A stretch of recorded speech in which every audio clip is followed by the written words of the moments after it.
now we go to Mr. Lett from Harlot Enterprises, David B. Lett. And we have Jerry Van Hook.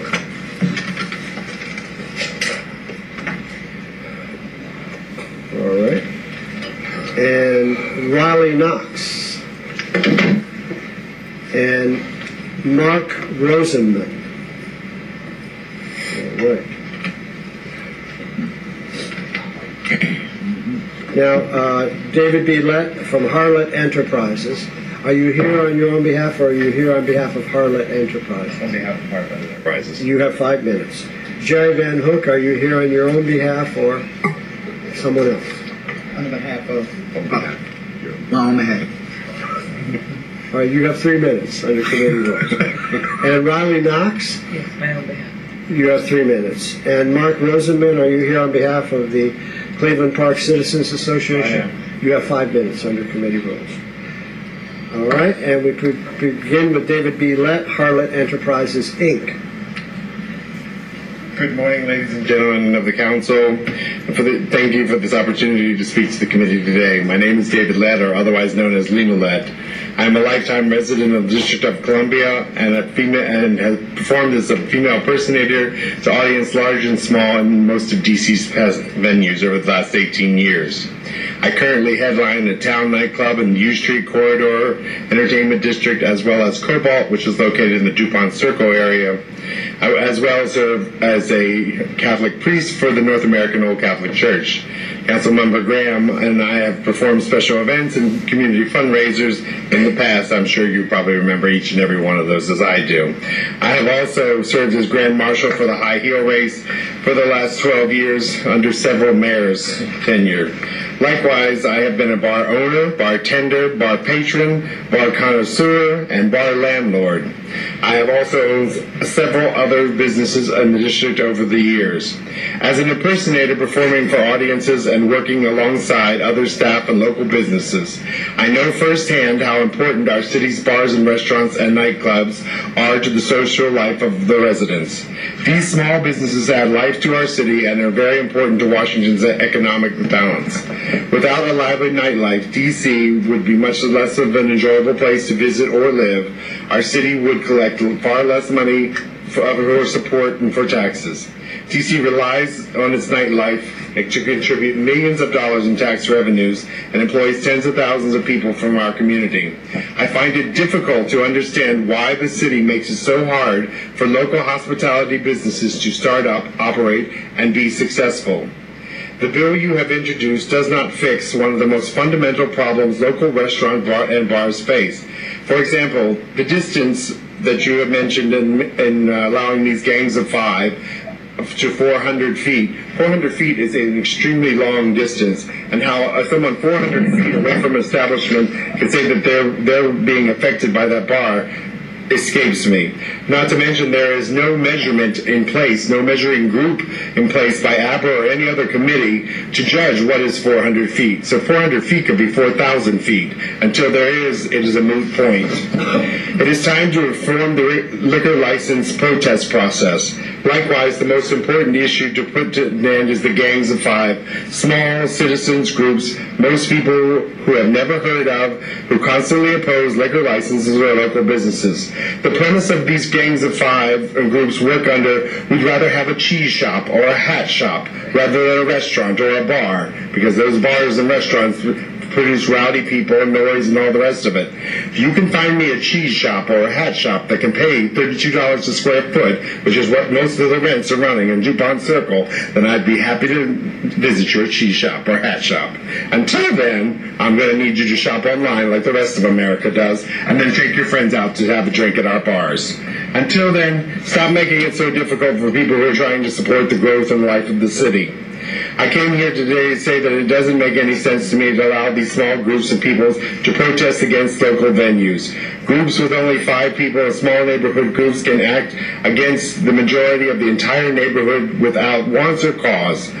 It is extraordinary delays in getting a liquor license. Delay equals loss of revenue to both the bar owner and to the city.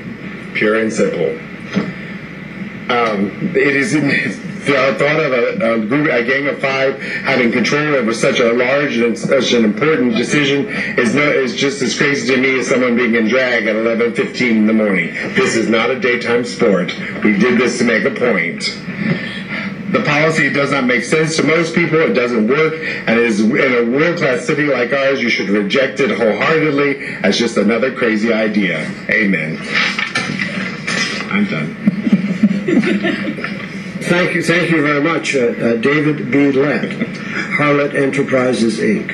And now we have Jerry Van Hook. Good afternoon. Thank you for permitting me to testify before you today. My name is Jerry Van Hook, also known as Shi-Queeta-Lee. I have lived here for the past 28 years and have performed as an impersonator for audiences at a large number of D.C. venues for the past 15 years. I have worked in local hospitality industry for about 26 years. I currently perform at Town Nightclub and Nelly Sports Bar, both on the U Street Entertainment District. Councilmember Graham, I have also performed at special events and community fundraisers you have attended or hosted, and was honored to serve alongside you as a judge at Team DC Fashion Show benefit not too long ago. As an impersonator performing for audiences and working alongside other staff at local businesses, I know firsthand how important our cities, bars, restaurants, and nightclubs are in the social life of residents. The small businesses add life to our city, bring all different kind of people together, socialize, and very important for Washington's economy. Without a lively nightlife, DC have been a much less enjoyable place to live. People from different backgrounds would not have the chance to rub elbows and get to know one another and go out and share meals and to be entertained. In our city, we collect far less money to support city services. DC relies on the nighttime economy to contribute millions of dollars in tax revenues and employ tons of thousands of locals. That's why I find it perplexing that the city makes it so difficult for local hospitality businesses to start up, operate, and be successful. I hope the council will act to correct this. The bill you have introduced does not fix one of the most important problems local restaurants and bars faces. In the words of the 1960s singer Nancy Sinatra, in the classic hit song, "These boots are made for walking, you keep saying you ought to be changing." It's time to reform the liquor license protest process. It's time to put an end to the Gang of 5 and small citizen groups most people have never even heard of or who constantly opposing liquor license and local businesses. The city needs these establishments to accommodate the thousands of new residents moving into the city. I came here today to say that this doesn't make any sense to allow all these small groups of people to make these protests against local venues. Groups with only 5 people and other small neighborhood groups can act against what the majority of the entire neighborhood wants. They cause extraordinary delays in getting the license and cost businesses large sums of money. It's unfair, it hurts the city, and it is crazier than a drag queen without a wig. It doesn't make sense to most people. It's a policy that doesn't work, and the world-class city like ours should reject. You can fix it. I urge you to provide real leadership on this issue and include real reform in this legislation. Real reform the city needs. Thank you, Jerry Van Hook.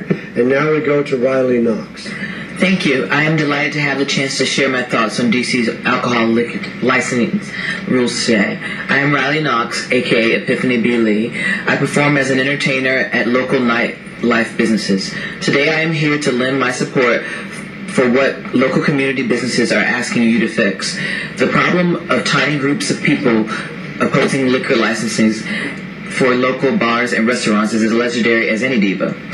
If you own or want to open a nightlife business, or if you are a manager or bartender or waiter or a performer like myself, you know the many stories about small neighborhood associations and random groups of people constantly protesting about liquor licenses.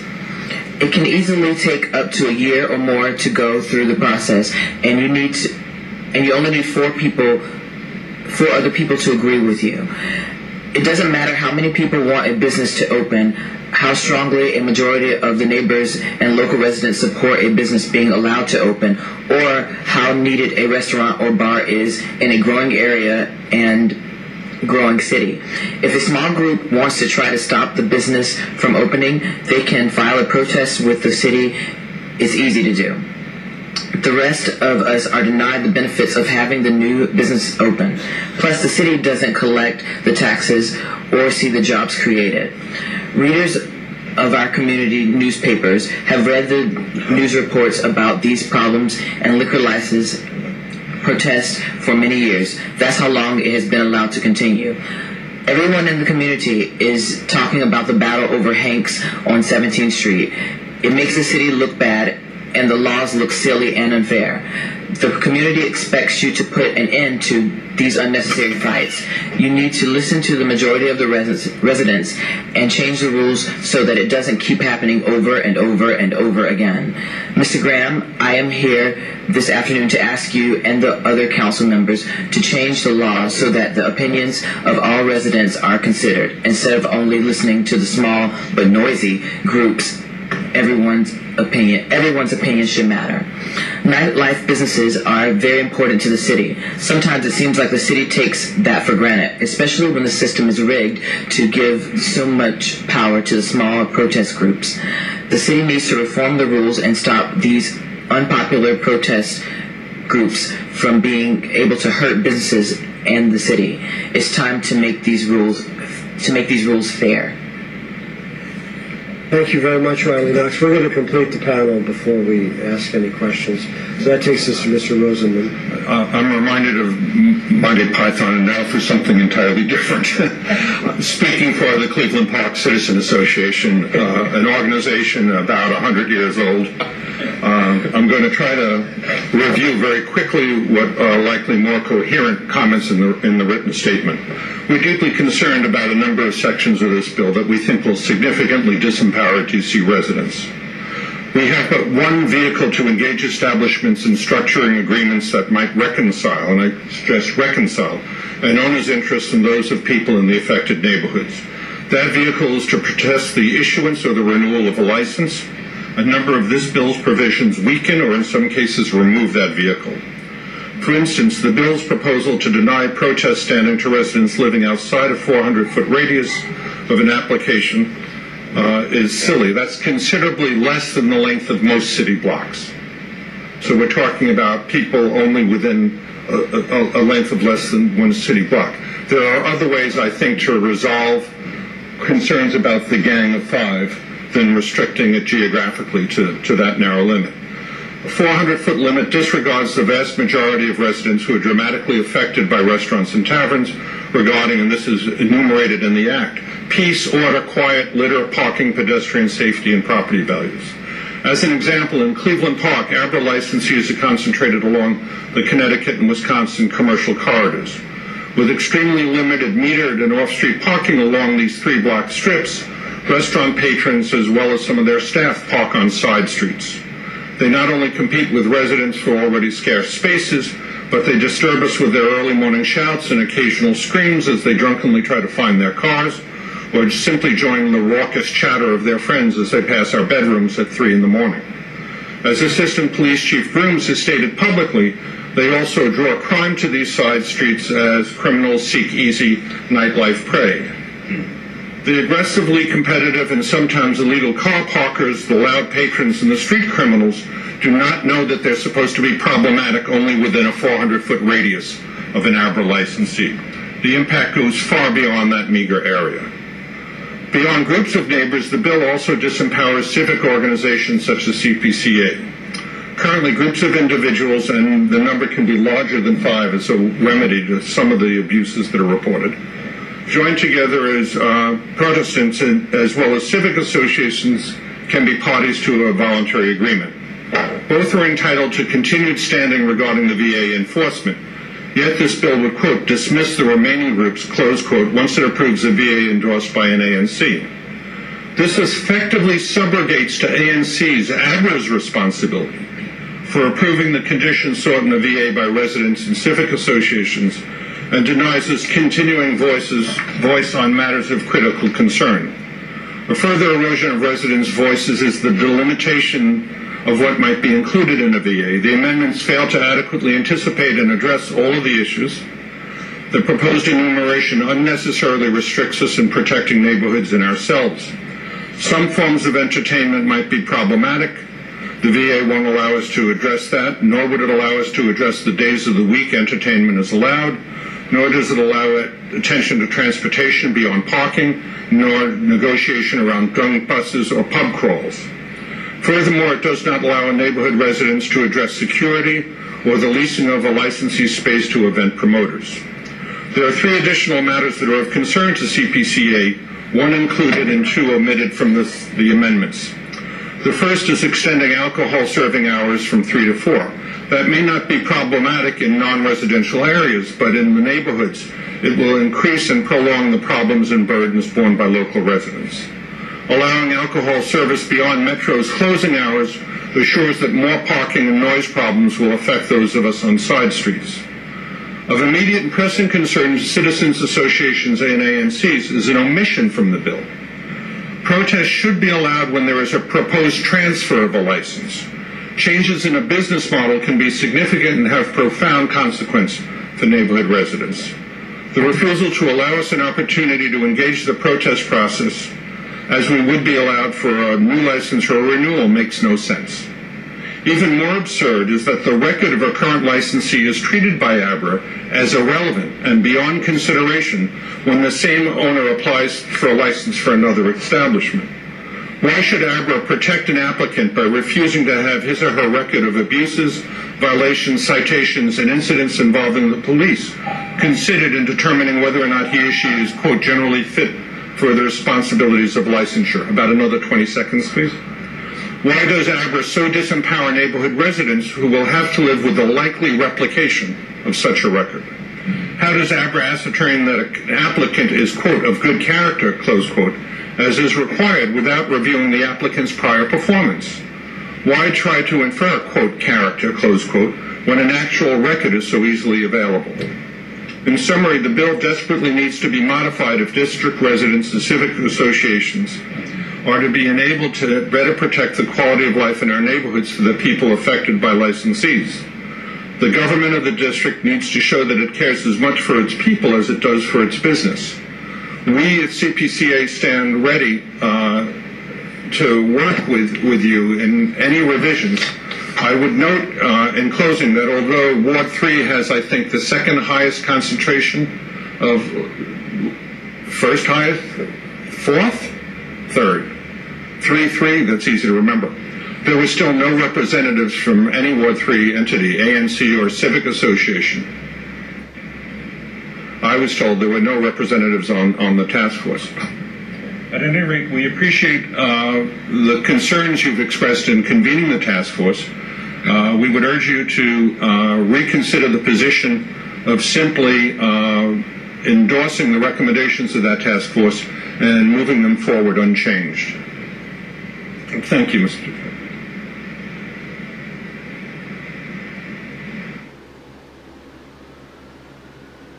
It's just to clarify that, because I was holding up the wrong fingers. Ward 2 has 40% of all of the city's alcohol licenses. Ward 1 has 16%. Capitol Hill has 15%. Ward 6. And Ward 3 has 11%. My apologies. So I think, no, it's okay. I mean, I think who would know? I mean, how do you know these things? You can't keep every number in your mind all the time. ANC commissioners are not always the best informed, I would guess. But so it's fourth. It's not 3, but it's that. It's 4. And but it's certainly up there. Is the point. And we made a real effort to combine as many people as possible. I think we had residents from Ward 3, but they were representing other. But it's good the way this panel has been configured in a way, because even though you're outnumbered, Mr. Rosenman, 3-1, I think you'll be able to hold your point of view through that, majority being the other way. But let me ask David B. Lett or any of the other witnesses. You've seen that you want to do away with the residential protest opportunity entirely, if I heard your testimony. Mr. Rosenman wants to strengthen it. and various other aspects of the protest. So can I put you on the spot? Certainly. David B. Lett, and ask you how you respond to that? Well, for example, you mentioned in your testimony that you're woken at 3 o'clock in the morning by drunken people leaving a bar. No one wants that, obviously. You have a right and entitlement to peace and quiet in your own home, especially at that hour of the morning. But how do you know which bar they came from? You don't. Do you go out and ask them? Do you engage them in conversation? So then when you protest against, are you going to protest against every bar? Are you going to pick a specific bar? You know, they look like the type that came from Hanks. So they are cheerleaders, I can tell it. So Hanks, I'm protesting. That 400 feet is a moot point. How are we going to judge that 400 feet? Were they at a bar and got off the metro? You know, it's a problem that's not fixable that way, is what we're trying to say.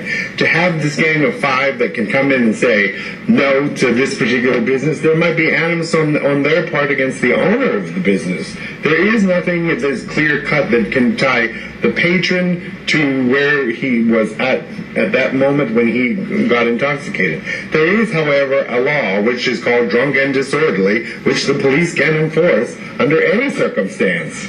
Under any place that you happen to be drinking and get drunk and act like a fool in a neighborhood, you can be arrested. Am I wrong on that? I don't think so. So it seems to me that the task falls to the district police to start policing some of these areas. They know when people are coming out of these bars, these horrible places, so arrest them. That'll certainly put a dent in it. I'm not necessarily suggesting that we can correlate one incident of behavior with a particular enterprise. There have been patterns that emerged, particularly as the closing times of restaurants and taverns may differ along a commercial strip. Mm-hmm. So one is generally easier, I think. And assuming that particular behaviors may be associated with a particular establishment based on its closing hour and when it's turning folks out. Secondly, calling the police at 3 in the morning to say someone has just awakened me from my sleep and I'd like you to respond quickly is not a very effective use of my time or the Metropolitan Police Department. You shouldn't have to go through that. I concur. One more point, if I may. Mm-hmm. When the ownership of an establishment that has a demonstrated record of ABRA violations and of citations and a demonstrated record of incidents involving the Metropolitan Police proposes to come into a neighborhood. That I have no issue. That portion I have no issue. Well, that's exactly what we're facing right now in Cleveland Park. Okay, but for example, someone who has violated the law and then wants to move to a different space, then certainly I would have no issue with that whatsoever. I mean, the bad behavior shouldn't be rewarded in any circumstance. However, the gang of 5 doesn't seem to, it's not isolated to bad behavior. If I may clarify one thing, because I know you represent the Cleveland Park Association, and the way the bill has been drafted and introduced has an error in that regard. The participation, the protest abilities of Citizens Association is not impacted by this bill. So, but what we were trying to get a handle on was the 5 residents coming from anywhere in the District of Columbia who would have full protest rights alongside an ANC and a Citizens Association. May I respond? Please. Originally, I was going to ask if I could testify both on behalf of CPCA and myself, so I could get 8 minutes, because I've been one of, not of a gang of 5, but one of a gang of 25 that filed a protest petition before ABRA as a neighbor around a pending establishment. And in that particular case, the Citizens Association, the sequencing of events was wrong, so the Citizens Association couldn't take a petition and hadn't yet come before the ANC. It was going to come before the ANC. There was conversation with the ANC, our ANC representative from a number of us who lived along one strip, In fact, one street. My house, by the way, I should explain that I know there aren't maps with 400-foot radiuses drawn around, but if you go on Google, as I did, and put a pin, as I did, on where the nearest ABRA licensed establishment is, and another pin in my house, it's 730.3 feet. So you're no standing. I would have no standing as an individual resident under. But Mr. Rosenman, let me interrupt you to ask this question. One of the intended purposes of what we are proposing, and we, I mean the task force and myself, is to encourage residents to work with the ANC. The ANC are elected representatives. I mean, they can be put into office and they can be put out of office. Mm-hmm. And so what would be the harm of encouraging residents to take that route and to work with their ANC representative? And if it didn't work out, if the ANC representative wasn't responsive, then they could elect somebody else in the next election. May I respond? And this is not quite a hypothetical. This is, I suppose I should let it remain a hypothetical since my ANC is easily identified. In the case of